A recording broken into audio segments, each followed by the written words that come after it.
Mr. Speaker. Question number 4. Minister. I have no plans at present to introduce new legislative procedures in relation to enforcement. In 2003 and 2006, changes to legislation introduced new powers and strengthened the Department's existing enforcement powers in line with the remainder of GB.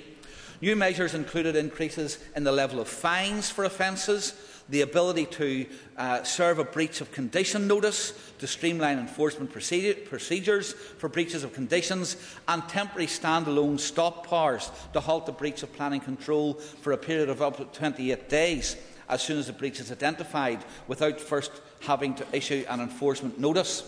It must, however, be remembered that enforcement by its very nature can often be a lengthy and complex process, and while the Planning Service can work to internal targets in timescale, it's largely, at the final stages especially, it's largely outside the control of the Department, because where there's an appeal against an enforcement notice, the timescale for the hearing of the appeal and the reporting on it might be a lengthy matter, and that, of course, is an issue for the Planning Appeals Commission, not for the Planning Service. And similarly, where there's been court action taken, then the Department depends on the courts to bring the cases forward and then to make judgments on them.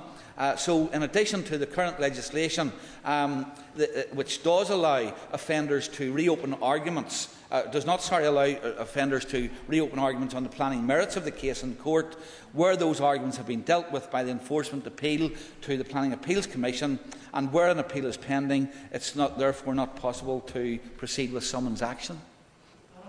Mr. Speaker, and I thank the Minister for a very thorough answer. I understand the Minister is bringing out the planning reform proposals, and I would like to ask the Minister, would he consider making it a criminal offence for people developing ahead of getting their planning permission?